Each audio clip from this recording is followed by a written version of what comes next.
Hi, it's Joe Mullings with the MRI Network, and joining us today from, I believe it's Hungary, and we'll double check, is Andrew Pashley. Andrew is a partner at Hackmann Search Partner. And I asked about Hungary because they're all also located in Germany, the UK, and Hungary. So, Andrew, where are you today? Today I'm in Yorkshire, in beautiful Yorkshire in Great Britain. I have my base here as well, and because of the crisis I was caught here due to cancellation of flights. But that's not a major issue because, as we all know at MRI, as long as it's internet, you could work from the moon. So, you know, it works, yeah. It's very true. It's very true. Now, are you originally from the UK? I was born in the UK. I was spent the most of my life, early life here. Went off to the southwest of France and Germany, studied in Germany, and kind of stayed there for about 20 years. And I was working in the UK again when I met Klaus. Yeah, that's an interesting story. No, well, we've got a couple minutes. Give me the Reader's Digest version. Well, you can't leave. That was an interesting story and just walk away from it.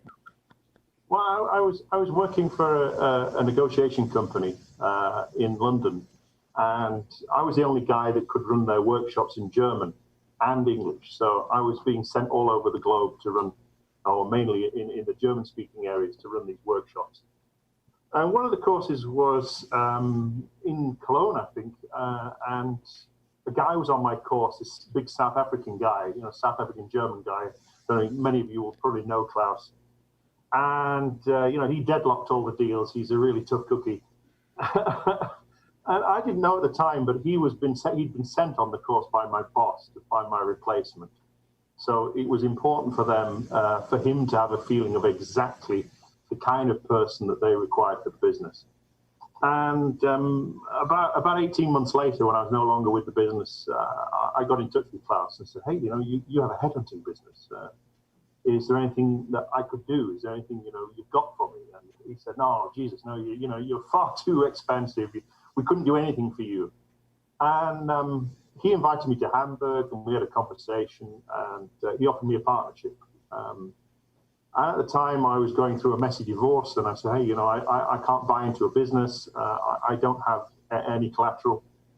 And he said, don't worry about that. You know, we'll sort this out. I'll get you trained. You can join me. And that was 10 years ago. And we've been working together in a very, very successful partnership, very friendly, he's kind of like my mentor, you know. Anyone who'll know Klaus can just back me up on that. He's been with the network since 1998. He spent 14 years as regional rep. And he's got a lot of good advice. You know, you've got a problem, you sit down and talk to Klaus about it, and you'll find a solution. Nice. You mentioned Klaus was sent to find your replacement. Did you know at that time he was looking for your replacement? No, I didn't. He was very good at that. Yeah. But I mean, I'm from Yorkshire, you know, and people in Yorkshire, they say how it is. Yeah. And over the years, I've learned to be more of a diplomat. But I've probably been fired from every single job I've had by telling the umpteenth new boss that we don't do it like that, you know. And then you find yourself often at the wrong side of the door. And I've had to live with that. Yeah. Klaus being very South African, his mentality, you know, I'm the kind of guy that says to him, hey, Klaus, you can't say that. So we get on really well. I understand. One of my favorite lines is, I've been thrown out of better places than this, trust me. So, yeah. So I understand that dialogue all too intimately. Now, your office is interesting. So when we were chatting, there are 7 different languages spoke out of your office. Is that correct? Yeah. Klaus speaks Dutch and Afrikaans and English and German. And I speak English, French, a bit of Spanish, fluent Hungarian, German as well. And I understand Dutch because I was CEO of a Dutch company for a while as well in my past. So we've got a lot of language skills in the office. We've got a small representation in the UK, which was basically my home. Klaus, we have our head office in Hamburg and a satellite office in Hungary, which is where I spend most of my time when I'm not here. What's your specialty so, out of the office, in all these locations? Sorry? What are the office specialties? What's the disciplines you work? Oh, okay. Well, Klaus comes from chemicals. He's ex-DuPont. So he focused on chemical engineering, coatings and paints. And when I started, I had an FMCG background, and my idea was to do that business. But especially the Hungarian FMCG business is so, how can I put it? There's so few companies, so few organizations operating there that they tend to self-propagate themselves. You know, they tend to self-pollinate. You don't really need to get involved in that. And I found that there was no real mileage in that. And the Hungarian businesses are, generally speaking, extended workbenches for German and Swiss organizations. Mm-hmm. So they're looking for management, local country managers who've got a really good idea of lean management, ramp up growth, or downsizing even if they've made a mistake. And I decided to go into engineering because that is what the business is in Hungary. It's a very, very big dependency on automotive. There's some aerospace, growing aerospace, which we're involved in, and general engineering. So I do mechanical engineering and electrical engineering, Klaus does chemical engineering, and that's our dig. Got it. It's quite broad, and if you're not careful, you can be drawn into a very generalist offering. Mm-hmm. But that has its benefits, and I'll come to that later. Mm-hmm. You and I were chatting the other day in our prep call, and you had an interesting perspective on things as we grow business right now, especially in this environment. The levers that the leadership is committed to pulling, and they write in their language. And you talked about being able to fish out content and fish out some of the speak abbreviations and code words. Would you share some of that? I think that's a very powerful lesson for our network to understand. Yeah, I tried when I first started to get into bed with large organizations in automotive. Case in point, near my office, we have a big Mercedes-Benz plant. And I tried very hard to get into business with them. And, you know, if I'd have been the guys in HR there, I'd have jumped at the opportunity to have a multilingual local supplier of qualified staff. It just wasn't happening. And it became quite clear to me very early that going down the HR path is not the right way for large organizations. It's not going to work. And we have to think differently. So I tried approaching CEOs, and I started very early writing to CEOs. Now these are busy guys, you know, you can't waste their time. So you've got to be very, very precise in the message you get across to them. And you have maybe 3 paragraphs that you can write in the letter to these guys that have to target why you, why now, and why me. And you've really got to get that across to them. And to do that, you've got to talk their language. So finding out about the things that bother them, whether it be corporate or personal, you've got to track them down. You've got to do a bit of detective work. And I like to use annual reports. I think that the annual report is probably one of the best documents that an organization will give out that tells the world and the shareholders and the major stakeholders in the businesses what the plans are for the business. So you've got a leading person in that organization leaning right out of the window with some topic, be it Audi saying, you know, we're going to have the driverless car in 2020, or be it a small organization like some of the ones I've been looking at. There was one guy, he talked about J20X, which was Journey to Operational Excellence, for example, or I think it was S&P, they had 3CX15, which was no customer or component should be more than 15% of the business. Now, you won't know about their internal speak unless you drill down on the organization. And if in your initial communication with that leader, you mention these little buzzwords, then they will realize that you've done your homework and you are the person that they should be talking to, not somebody else. Because believe me, they'll get hundreds of calls and letters and emails from people wanting to do business with them. So you can differentiate yourself by showing that you've got unique insight into their business and what that means. And it's not hard. I mean, I've got the FT here, Financial Times from the weekend, and there's an article here by a journalist on a guy called Severin Schwan, who's the CEO of Roche. Yeah, and he's written here that it's a personal goal of his to focus the business on personalized healthcare, bringing together digital technologies with the core pharmaceuticals and diagnostics business. Now, he's written that, and that was his goal. And he said, in 10 years' time, when I retire, I will be proud to know that I've done that for the business. So he's got very personal about it. And if we can deliver candidates to him, MCPs, MPCs, or impact players that can deliver on these goals, on these things where they've hung themselves out of the window and said, this is where I'm going to take the business, then we're going to at least 5 minutes of their time to present ourselves. Yeah, and that's very insightful, and it seems that there'll be those listening to this going, well, yeah, that's just obvious, but the other side of that is how many people have put that into play. And you can put how many people really do it. Right, and repeatedly, not just try it once and say it didn't work, right? And you can do that in an email, you can do that in your own LinkedIn messaging and direct it at an entire market or individuals. So again, it's a practice that every single day you need those shots on goal at the target you're going at. Well, I was listening to John Bartos a bit ago about how to attack people and how to go for them. Yeah? And he was saying that you should use any channel possible and find out which is their channel and talk to them on their channel. So be it LinkedIn, be it WhatsApp, be it Facebook, be it email. Now, if you're looking at CEOs, they're a different caliber of candidate here. You're looking at somebody who's got a lot of gatekeepers.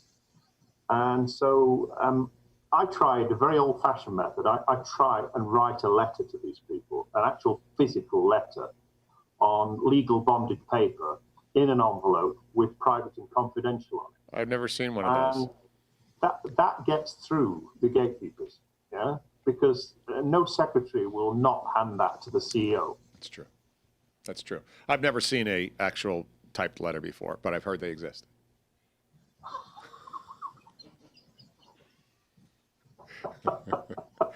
And how do you make those? Call me old-fashioned, but it works, and the metrics are quite astounding. I mean, I did 3 recently. We got a very nice letter from the Japanese chairman of a company. We got another company, I think it was SMP. We didn't get the search, but they fired the local manager. And another one, a Swiss company. We got a chain of business from them. I will admit, MPCs, impact players, very rare if you actually place one of those guys in the organization. Right. But it's unique. It's a unique way of talking to these guys, and they realize that you're not sending, inappropriate candidates. And I would say that they will lead to a business relationship with these companies later. Yeah. And your metrics should be on, if you're sending out 10 qualified letters, it's a lot of work, but you should be getting maybe 2 out of 10 actually where you're getting business from those. Those should be your metrics. Yeah. And that's not a bad hit rate. That's not bad at all. Come on. Andrew, you also mentioned something the other day we chatted about, negotiation framing. Don't get wrapped around the axle only on fees. Yeah, negotiation training is something that I enjoy. And I observe how people run their businesses and think to myself, well, it would be far better if they could move the relationship that they're having with their clients to a different level. So we spend too much of our time hard bargaining with our clients. And that isn't the relationship you should be having with somebody where you should be their partner in business. When the dependency moves round, the relationship should move round with it. So you are or can be responsible for the long-term future of that organization, and that shouldn't be dealt with like you would bargain for a used car. You shouldn't be hard bargaining with these people. And we get too fixed up on price, and we spend all our time thinking about price and fee, and that shouldn't be the case. And I would ask people to get out of their own heads and spend more time in the head of the person that's making that decision, i.e. your client, and think about his problems and the kind of things that he's got round his neck, because they've all got bosses unless you're dealing with the chairman. Yep. They've all got to deliver. They've got an open role. They need to fill that. They've got a lot of pressure. So you need to move it back and stop selling and start being a real partner for these guys. Sit down and be creative. Think about all the things that we negotiate. With things that often we would give away in a deal without even thinking about it. Things like guarantee. And how many people put a guarantee in there without getting something in return for that? The expenses, the payment terms, checking references. A lot of people don't bother, and it's so critical for the long-term success, especially if you're underwriting something with a guarantee. Completion date, somebody's got to have this role filled, yeah? So you've got all these levers that you can use as well as price. So don't get fixed upon price. Mm-hmm. And things like a guarantee can be negotiated very well. It can be sliced up. It can be a 3-month guarantee, 6-month guarantee, 12 months. I mean, let's face it, if we've done our job properly, we shouldn't be ashamed about giving, or frightened even, about giving a 12-month guarantee, because somebody who doesn't stand 12 months in a role, well, we shouldn't have selected that person. We really need people that are going to do 3 years in an organization. Yeah. That's how you get repeat business. Got a question for you. I got a question for you on guarantee, though, while we're on guarantee. So I go both ways on the guarantee. I have no problem having a protracted out guarantee, but the risk has to be shared, because I've always told my clients, I can control what that individual does. I don't call them candidates. What that individual does when they come in the door, and really the first 30 days is that burn-in cycle. However, I can't control what happens for the next 8, 9, 10, 11, 12 months, yet you want to hold me 100% liable for that. So what are your thoughts on that when I come back with that comment? Well, our contracts stipulate, firstly, that if the client doesn't pay on time, the guarantee is not valid. That's the first one. The second one is that with the guarantee period, we don't give them the money back. I have never given a client any money back ever. Mm-hmm. So we would just replace that candidate. Do you replace it one for one, or do you give sort of a ascending or descending fee? So in other words, when we do that, once we go out 6 months, we will give them certain credit back, meaning not monetary on refund, but when we redo the search, it'll be done at 50% of standard. Because I find that if my hot sheet starts to fall off relative to the search, because I had some good people in process, I can't access those people anymore.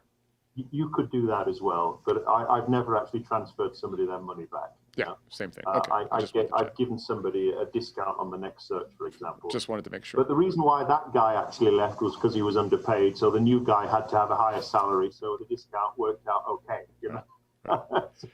So, and also you need to word your clause that there's no guarantee there if the company doesn't fulfill their contractual obligations. Mm-hmm. So, you can't be held responsible for that. Got it. Okay.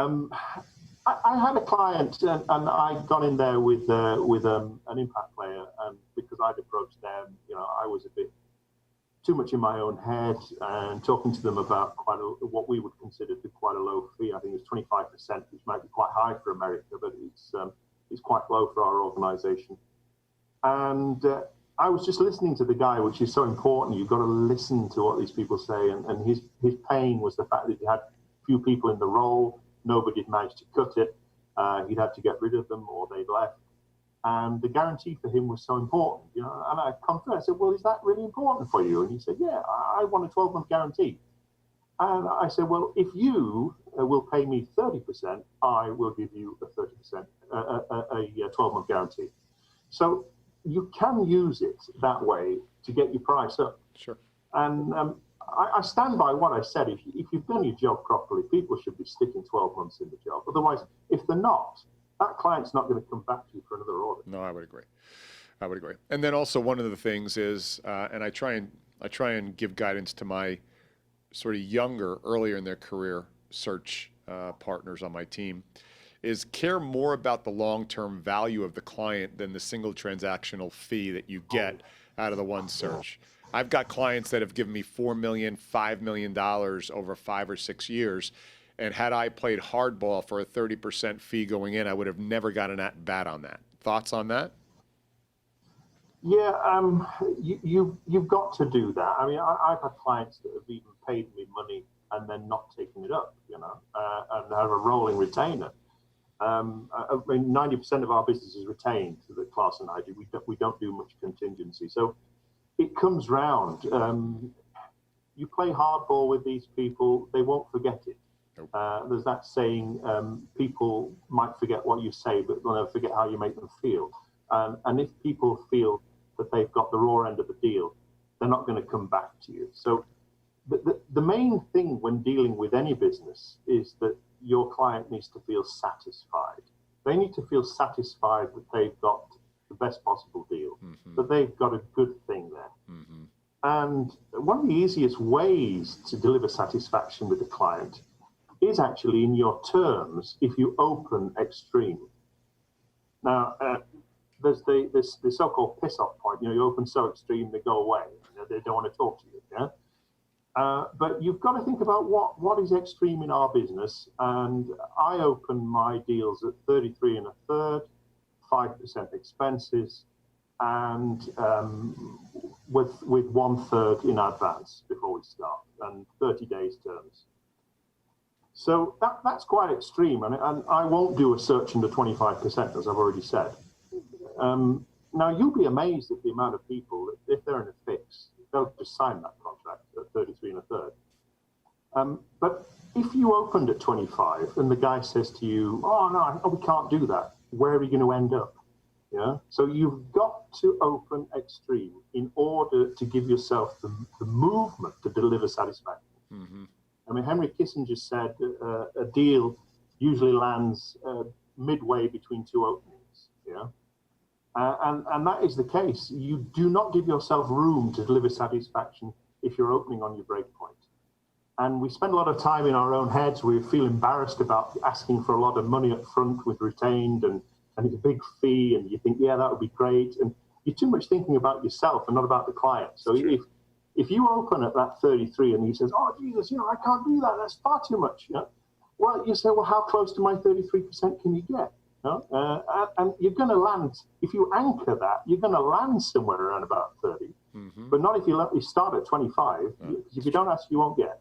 Yeah. So I really need to get that across to a lot of people, a lot of offices, how to boost your revenue, open extreme, deliver satisfaction, negotiate with them, open, compromise, get there. But you're not going to be able to compromise from a bad position.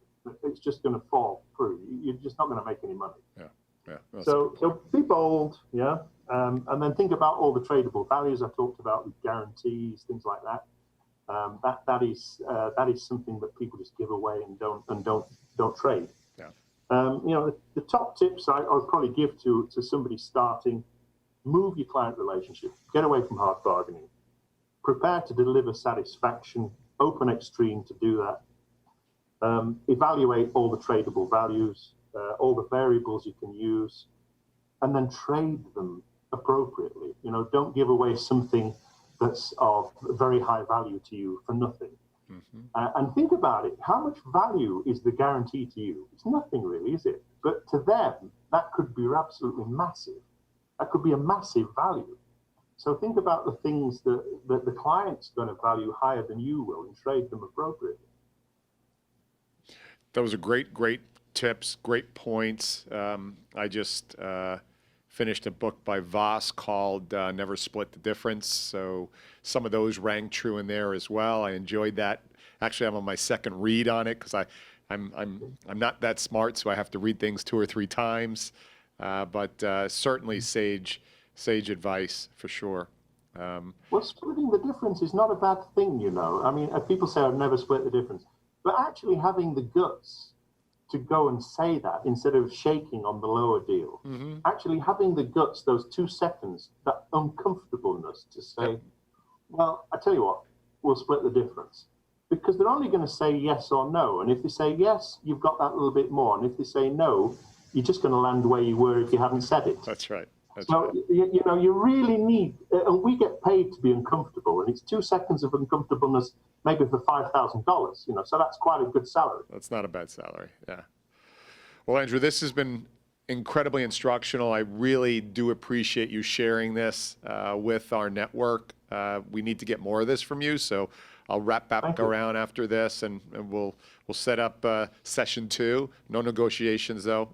It's internal in the network. I'm not going to go up against you. But I appreciate your time, and looking forward to connecting with you again. It's a pleasure, Joe. Thank you very much. Thank you so much. Be well. This has been Joe Mullings with the MRI Network.